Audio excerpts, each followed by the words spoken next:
Welcome students. In this video we will study about latitudes and longitudes, that is chapter 2 of geography. But before we start, let us have an overlook about our planet Earth. In the previous video, based on the Earth in the solar system, we have discussed some properties and characteristic features of Earth. Now we will do some physical features, like when we see the earth, it is not a perfect sphere. It is slightly bulging at equator and flattened at the poles. This is the reason why the polar diameter of earth is a bit shorter than the equatorial diameter. But for our purpose of study, we will consider that the earth is a perfect sphere. So, to locate the position of anything on a spherical object is very difficult.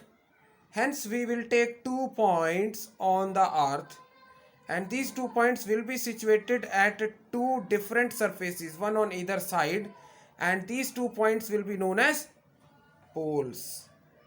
That is the end points of the axis of earth. And we know the earth rotates on its own axis, that is a slightly tilted line like this. This tilted line will be the axis of the earth, and the 2 points, one on the top and other on the bottom, these 2 points will be taken as the poles, and these 2 points will be the end points of the axis. The upper end will be known as the North Pole and the lower end is known as the South Pole. Then we will take an imaginary line just halfway or just midway between the North Pole and South Pole, that is going from west to east. Just see the direction of the pen. It is going from west to east. So this imaginary line dividing the earth into exactly two halves or two hemispheres will be called as the equator. As you can see in this diagram, we consider this earth to be a complete sphere, and the two end points will be taken as the North Pole, here NP, and South Pole denoted by the SP, and this dividing line is called equator. This upper portion will be known as the northern hemisphere, and this lower portion will be the southern hemisphere. Now this globe is a miniature model of the earth. On the globe you can see some circles which are running from west to east. These circles are known as the parallels or latitudes, and the equator is the starting line, and it is marked as 0° latitude. As you can see, these circles are parallel to the equator, and these are running from west to east. These parallel circles are known as the parallels or latitudes. This equator is the starting line, and it is marked as the 0° latitude. The distance between equator and North Pole is 90°, and these parallels, they are drawn at an interval. You can see between these two parallels, it's a difference or interval of 1° Celsius.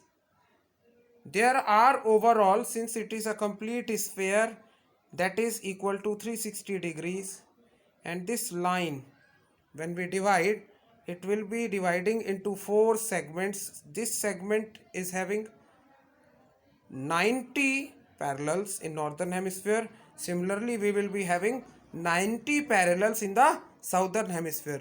So 90 parallels in northern hemisphere and 90 parallels in the southern hemisphere, plus the one parallel, that is the dividing line or the boundary line between the northern hemisphere and the southern hemisphere, that is equator. So 90 parallels of northern hemisphere, 90 parallels of southern hemisphere, plus one parallel, that is one equator. will be equal to total 181 parallels. So on the globe we have 181 parallels or 181 latitudes. Now let us have a look at some characteristics of these parallels or latitudes. See, you can see almost it is half of the part of picture which is visible. These are half circles, but on the globe you can see all these parallels, they are complete circles except for the north pole and the south pole, because these are points. The equator, you can see this equator, it is the largest parallel, and all the parallels, they are located, I just told, they are located at a distance of 1 degree from each other. They are located at an equal distance. Distance between this parallel and this parallel, this and this, will be equal to 1 degree Celsius. Equator, which is the largest parallel, it is a great circle, or it is a greater circle, while others are smaller, and they become comparatively smaller as compared to each other, although they are having equal distance or spacing between them. Now we will study about some heat zones. Depending upon the amount of heat received by the various land areas, we have different types of heat zones. The torrid zone, the temperate zone, and the frigid zone. The torrid zone is the zone which receives maximum amount of heat. The temperate zone is the zone which receives temperate or normal amount of heat, and the frigid zone, it receives much less heat and is very cold. This is very hot and this region is very cold. So let us study about these zones one by one. This zone, that is the torrid zone, is the zone which receives maximum amount of heat, and it lies between the Tropic of Cancer and Tropic of Capricorn. Like you can see from the following diagram, this is the region between Tropic of Cancer and Tropic of Capricorn. This area is lying just near the equator. Then we have the temperate zone. This area will be between this 66 degree and the Tropic of Cancer, and then at the extreme ends we have the frigid zones. Let us study about these. The temperate zones, they receive slanting rays of sun and less heat. In the north, the area between Tropic of Cancer and the Arctic Circle is known as the temperate zone, and in the south, that is in the lower part, it will be the area between the Tropic of Capricorn and the Antarctic Circle. This frigid zone is the very cold region beyond the Arctic Circle and the Antarctic Circle. Now we will study about meridians or longitudes. These are the lines which join North Pole and the South Pole. The prime meridian is the meridian which passes through Greenwich, and longitude is the distance of a place east or west of prime meridian. That is, as you can see in the diagram, the lines joining the North Pole to the South Pole are known as the meridians or the longitudes. When we see from this line, we have two sides, either the west or the east. That's why we can say the longitude is the distance of a place either east or west of the prime meridian. Prime meridian, that is the line joining the North Pole and the South Pole. The meridians or longitudes are the lines joining North Pole and South Pole, like I just told in the diagram. The prime meridian is the meridian which passes through the Greenwich. Longitude is the distance of a place east or west of prime meridian. Now we will study about some characteristics. The length of all the meridians is same, as each meridian is a semicircle. The distance between any two meridians is decreasing, and as we go from the equator towards the pole, when we go from the equator towards the poles, the distance between any two meridians decreases, because all these meridians, they are originating originating from the poles. So near the poles the distance starts decreasing. The distance between equator and north pole is 90 degrees Celsius.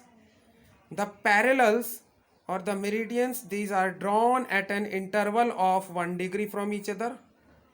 There are 90 parallels in the northern hemisphere and there are 90 parallels in the southern hemisphere. I repeated the parallels and meridians. Now we will start studying about the local time.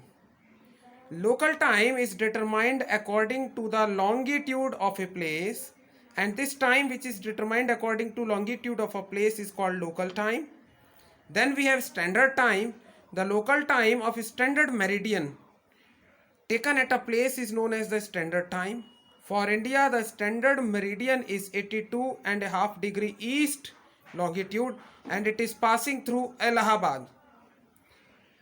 For the sake of convenience, the world is divided into 24 time zones, and in these time zones the west to east, from west to east, the west to east extent of 15 degree of longitude is taken, and this meridian is passing through the center of each time zone, and the meridian which is passing through the center of each time zone is selected or is considered as the prime meridian of that particular region or zone, and it is also considered that it should be exactly different from the Greenwich Mean Time, that is GMT, and the green meridian passing through that area.